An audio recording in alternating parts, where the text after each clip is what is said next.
What's up, guys? Welcome back to the Team Solemn Circus live duel. On the left side here, we have another Floowandereeze matchup. Royal's been playing everywhere with this deck. This is from a few weeks ago. We were playing Traptrix on the right side here. I don't think this is the deck of the format, but at the start of the format, I was extremely excited to try it out. They have lots of good stuff. With Kashira, being a little bit pushed down with the Unicorn at 2 now and Arise Heart at 1. And once you use out the Arise Heart, you're doing pretty good with this deck. And this deck can also go second as well as go first here. So before we dive in, over to like, comment, subscribe, and yeah. So it looks like we're going to see Traptrix going to start off here. We're normal summoning out a Mantis here. And you can add a Traptrix monster from your deck. Looks like we're going to be looking at the Arachno Champa here. Or Compa, my bad. I know people in the comments are going to be saying, wow, 1 minute in, he can't even say the word Arachno here. We're going to link away for a Sarah here. And we're going to activate the effect of Arachno,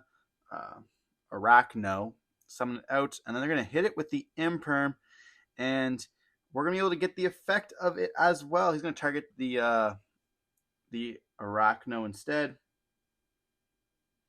It doesn't really make a difference here. We're going to be setting the Holotea here, and he's just going to scoop it up, realizing that we're going to be able to summon out way too much, and that's going to be hard punished there. You definitely don't want to hit Sarah with Imperm. Feels bad. I remember doing that way against Aiden way back in the day. Shout out to Aiden. When the deck first came out, I guess when Sarah first came out, I remember Imperming it, be like, oh, this card's crazy. You just have to Imperm it. And it's just unaffected by trap cards. And you're like, wow, okay, well, that sucks. But moving on into game 2 here, I actually don't know what he's on right now. So at the time, we don't really know exactly what to side. Obviously, you're going to be moving second, so you're going to be siding in like evenly matches and stuff like that. Lots of good stuff. Evenly matches already in our main deck, I should say. So we're going to be playing some better cards, maybe like Lightning Storm in there. Maybe going for a Zeus line. Lots of options that can be going on. But will we be able to make them? Here's the question. I don't think we're on that many hand traps, to be honest. Potentially, maybe, being on like the Insect Kaiju, though, could make sense.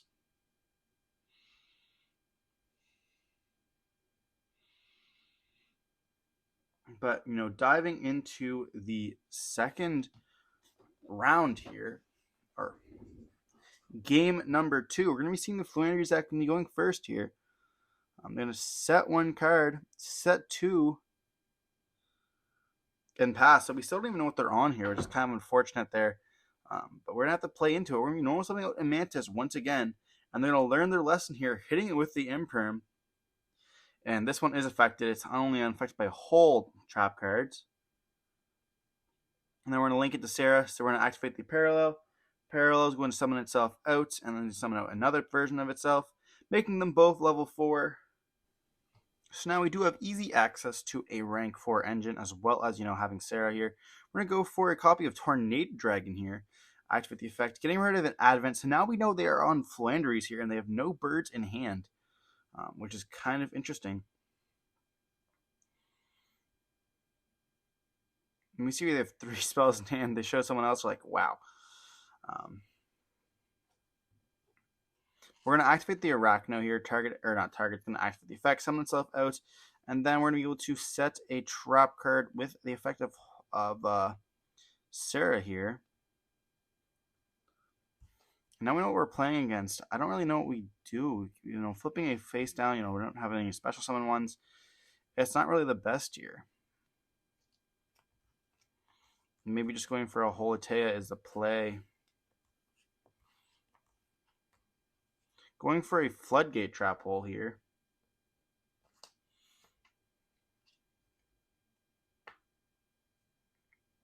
Now we're going to battle phase. We're going to attack with Sarah, Tornado Dragon, as well as the Sarah there. Dealing a little bit of damage, setting 3 cards and passing here. And they're going to be drawing a bird here. So we're going to be seeing the town, or not town being activated, but the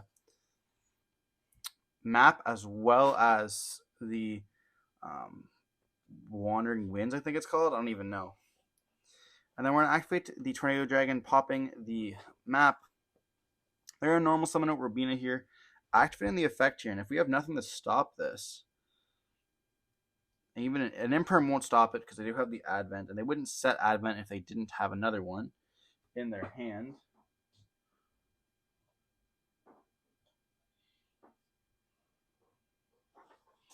So we're going to search for the Eaglin.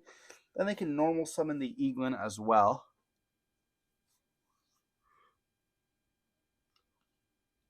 And then chain the Advent here to get rid of the Eaglin. So it can't be affected or can't be hit with like an Imperm or anything like that.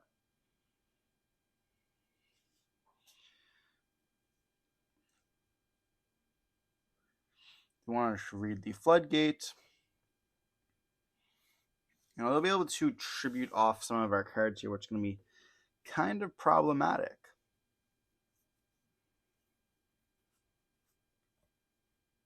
We do see a Snowl in their deck, you know, being now an option. I know he's playing the Wicked Avatar as well, which is really cool. It essentially just stops spells and traps from being activated. So search for the M-Pen off of the Advent, and then they're going to be searching for the Apex Avion off of the Eaglin. Then we're going to be using the Advent, or we're going to be using the Robina as well as the Floodgates to make the Eaglin. We're going to be flipping another Floodgate here, so flipping the Eaglin face, or not the Eaglin, the M-Pen face down. And they'll be able to search for a Dreaming Down here. And then I'll be able to tribute summon once again using our monster and theirs, using the Sarah to go for an Apex Avion, which is a very good monster here. They're able to attack over, and then, you know, they're going to be setting a card here and passing. I wonder what card that's going to be. And we don't have any more Tornado Dragons here. We're going to draw for turn, and it doesn't look too great for us.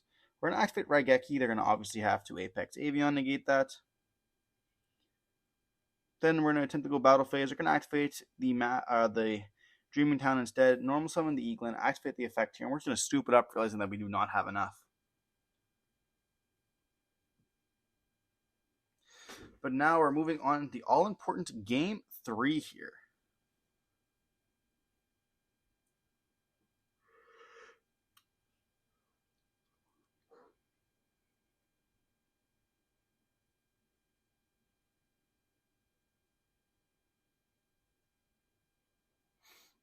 So here we're going to be seeing Traptrix going to be choosing who's going to go first or second. You know, they will be able to set up some stuff, but what do you really side out? Like, your trap cards aren't the greatest against them. You know, Gravedigger is good, I guess, because it does stop the banished monsters being able to activate. But like, Floodgate isn't the greatest because you can still tribute summon. It doesn't negate their effects.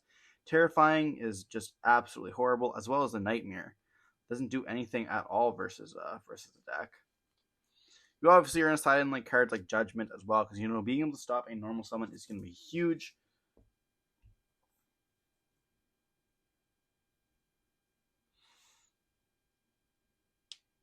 And I believe we're still on Prosperity at the time, so, you know, being able to search as well. I don't think we're on Regulus,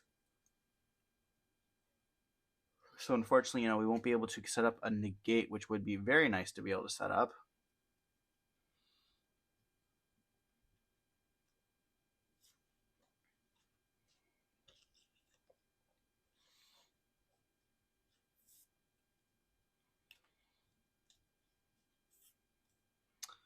But like, there are just so many power spells that like Flu can play. It's getting pretty crazy.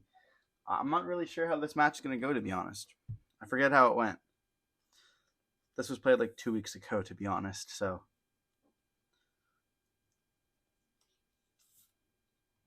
I try to spread out the duels a little bit. You guys don't want to see like four Traptrix matchups in one day, and then, or 1 week, and then just have nothing. So I try spreading them out a little bit. You know, it does change. You know, the format changes a little bit. Like, this was at the start of the format. We're going to see a normal summon of a Pudica here, activating the effect, searching for the trap card. I mean, the garden. It's going to go through here. Are they going to hit it with an Ash Blossom? That's very fair. We do have the Call by the Grave for it.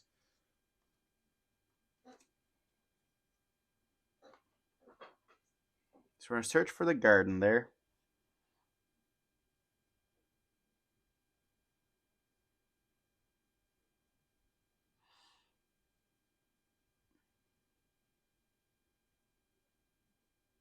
Take a second to read the garden. I feel like that you just... Yeah, we're going to link away for Sarah here. Activate the parallel. Parallel is going to summon itself out. And then activate the effects. Summon out another parallel. We have our level 4 here.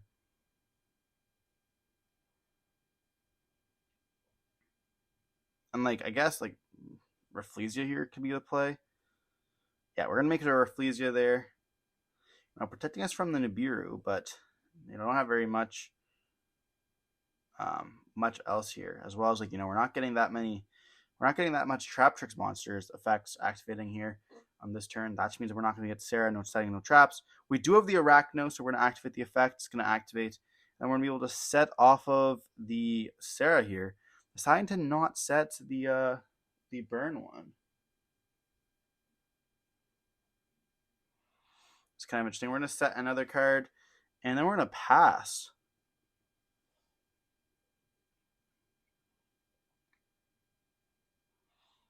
Here's going to activate the map. We do not have anything to stop that here.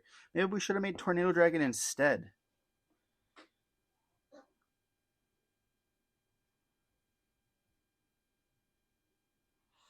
Then they're going to activate the map, reveal Rabina, banish the Eaglin here, normal summon, activate the effect, Chainlink 1, Chainlink 2, and we definitely Rafflesia. Yeah, we should 100% Rafflesia negate this with the Gravediggers here. And we send Gravediggers as well.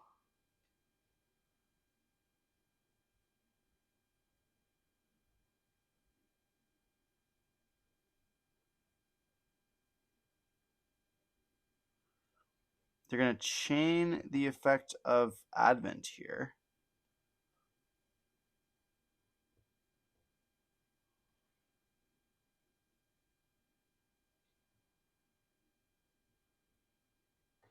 To tag out. I mean, they will have another normal summon as well, so.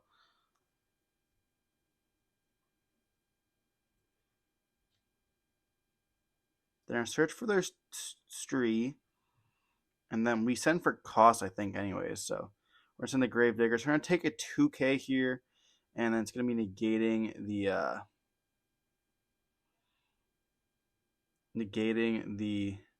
Eaglin there.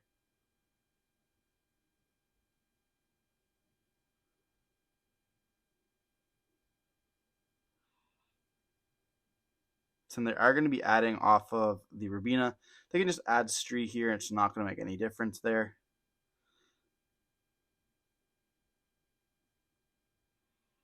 Yeah, so here we get punished regardless.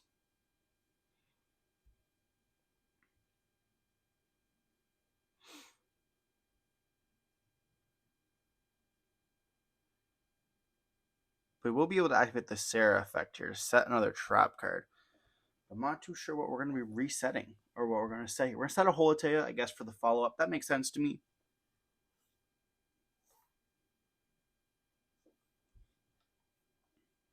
And then we're going to see a triple tactics thrust being activated here. And they can add Featherstorm or the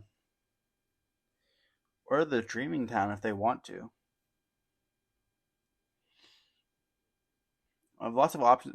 You can activate the cards, you can search for Lightning Storm, Duster, even Raigeki in the deck if they are on it.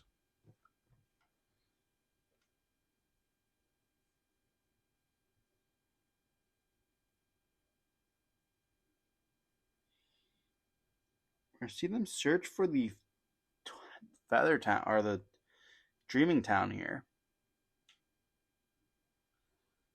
So maybe they don't think they can get to M-Pen this turn, or they want to go for the continuous spell instead. We're going to see a normal summon of a Stree, and then we're going to be Solemn Judgmenting this.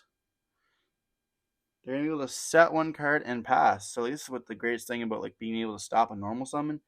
We just stop it. They can't continue here.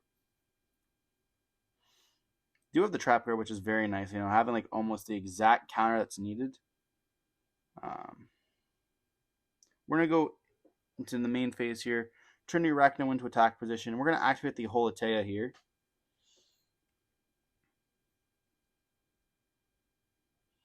Should be able to summon itself out, and then we're able to activate the Sarah effect. Summon from the deck. They're gonna hit us with the Ash Blossom. It's no longer negated, which is fine.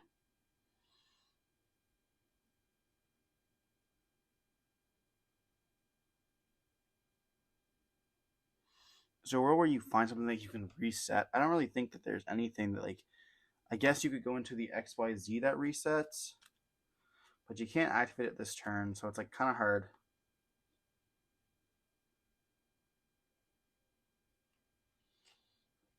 I mean, I feel like you just go Tornado Dragon here probably. To go for a Zeus line.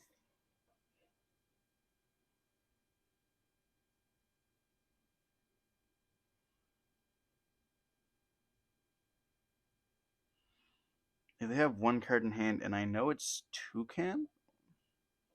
Or do I not know the last card in hand? Because they can't add back. It has to be Eaglin. That's right.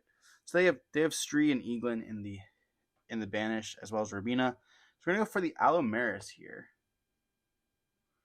I think that's Alomaris.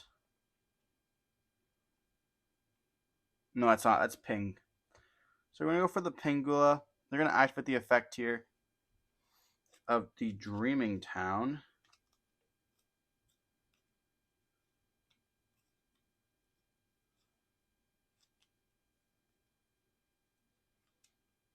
And they're setting up that Eagle in here. They're going to go activate the effect of Stree and Robina here to add back to the hand.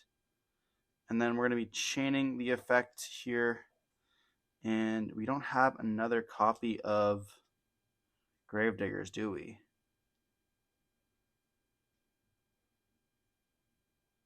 So yeah, we're going to be chaining Floodgate, flipping it face down instead, which does kind of, I don't really see why we do that.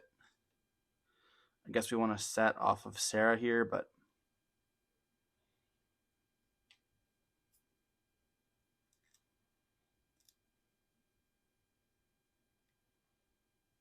we're gonna get Ryza. Fun fact: when the birds are face down and they get sent to the graveyard, they do not actually go to the banish zone. That'd be face up to go to the banish zone there. So that was a misplay a little bit previous that we did that in the last round, but we'll see that normal summon out the Robina here, activate the effect, searching for the Toucan. So now we have all the birds in rotation.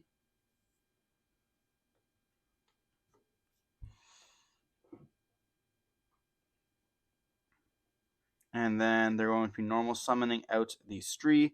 Targeting graveyard, you definitely banish the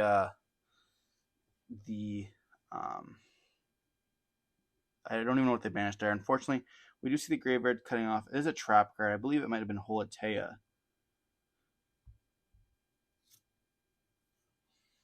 You want to apologize? I'm trying to work out the kinks on like where we can record.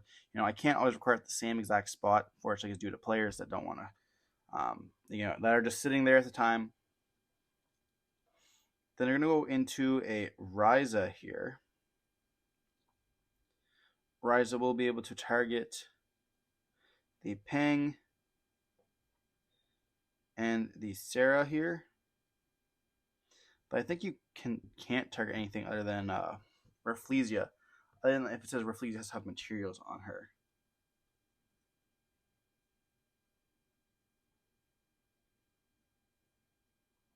And I can only target this one, okay. So you have to target the Rafflesia there. And then other cards onto the field.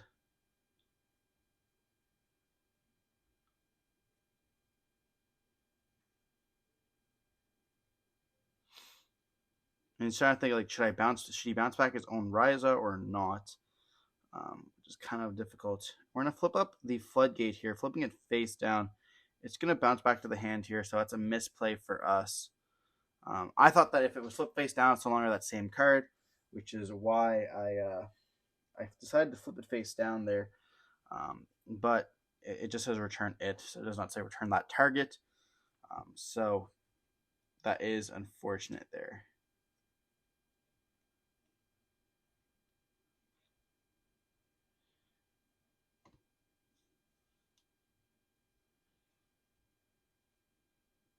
And then they're putting the Dreaming Town and Rafflesia is going to go into the top of the deck here. And then attempt to banish to flip our monsters face down here.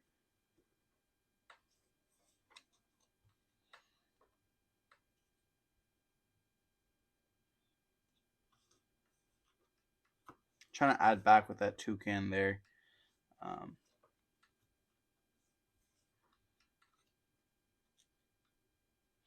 I don't say we're really going to win this. We're going to activate the effect of Pingula here, and then we could summon out like either Dianea, who's going to be able to reset the Gravediggers, but it doesn't really get us anywhere. We're going to search for the Mantis here. And if we normal summon, they'll be able to go double Rise at us, which is going to be kind of unfortunate there. And we forgot to activate the effect of Sarah, which is unfortunate. But we're going to be normal summoning out the Mantis. And then we're going to activate the effect here, searching us for the Dianea. It's really the only option here. Like, we don't want Pudica, we don't want another Arachno. Mermello is another normal summon. Like, we also don't really need the Dianea as well. Like, it's either between Arachno or the Dianea here, but the problem is the Arachno will lock us into, insects and plants. So we're searching for the Dianea here, which will potentially allow us to continue our play. We're looking into the deck, and then we're going to be able to set the Holotea off of the Sarah as well, because, why not have two effects? Crazy cards.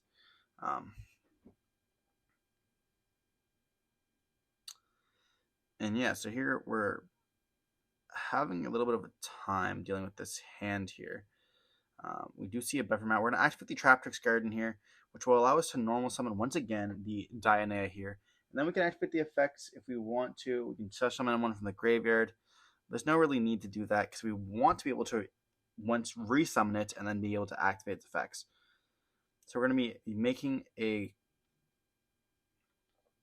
copy of, we do see the Beffermat, the new sheep card here, which is able to, detach and then put back a trap, a normal trap.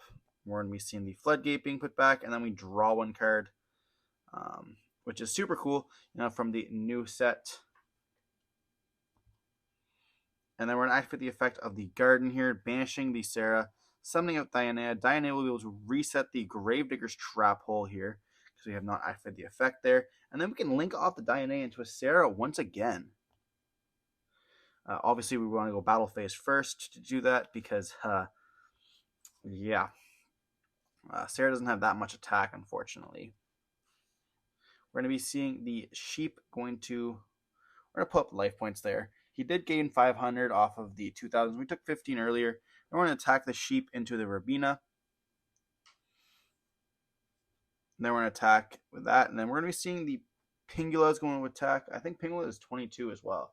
It's 25 here. So that will be 4K he's taken so far, plus whatever sheep is over the copy of Rabina here. I believe sheep is 16. He's 19. So you've taken 53 there, I believe. Then main phase 2, we're going to be slapping on a Zeus there. And we're going to pass turn. And we're going to see them activate the map here, revealing the Toucan. And they can banish an M-Pen there, which we're going to add back the M-Pen off of the Toucan. We're going to see the effect being normal summoned here, activating the effect there. And the Eaglin should be in the graveyard. Unfortunately, it's a little bit of a misplay there. He shouldn't have that. It's flip face up, then it goes to, it should be in the banish zone. That's correct. And he's going to add back the Dreaming Town here. Then he's going to add back the copy of, or he's going to normal summon the Eaglin, activate its effects. And we have to think here, Zeus is an attack, so if he has another M-Pen, we're going to be kind of screwed here. We should have summoned the Zeus in defense. We're going to do a Torrential Tribute here, which is just going to get rid of the Zeus and his monsters here. I guess, you know, making him have to commit to 2 more normal summons, essentially. And then, you know, we will have the effect of Sarah's going to activate here. So you'll be searching for the M pen there. And now we know where both the M pens are. So now we know he has them in the hand here. He gets a normal summon, and then we're going to activate Sarah.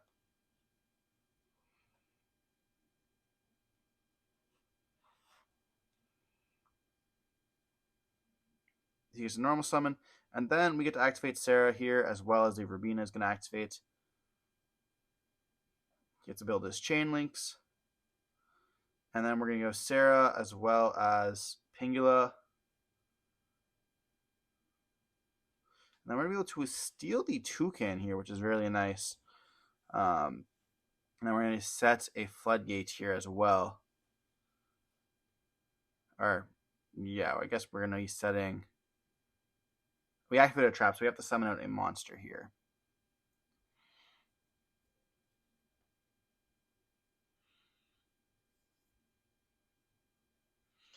Mantis would pop a card, not the greatest. Mermello would pop a card. Mantis would let us target to add back to hand. Doesn't really do anything. And then set one. I think the secondary effect's kind of bad, to be honest. But Diana will be able to summon out here. And Diana is a very good one, because we can just reset one of the cards in our graveyard there. Which we should have reset the graveyard. I don't know what we were thinking. Putting it to the bottom of the deck makes 0 sense to me.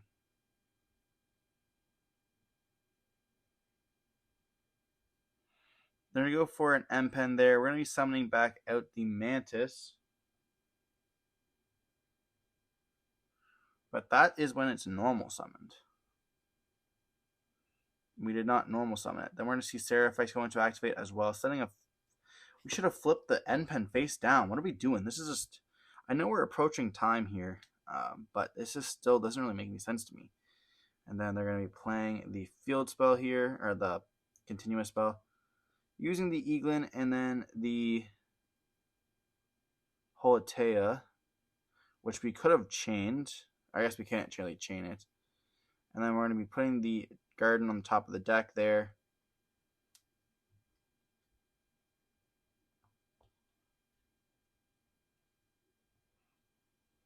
And then we banish Holatea to summon out the Diana there. And then I go battle phase, attack into the Sarah. That's not enough for game. We're still going to be up on life points. They're going to be able to attack into the Pingula. They're going to get back their Toucan there, setting 1 card and passing. And we're going to be hit with time. And we realized what a misplay we made. We should have been able to show face down. We didn't even have a complete extra deck. We should have hit the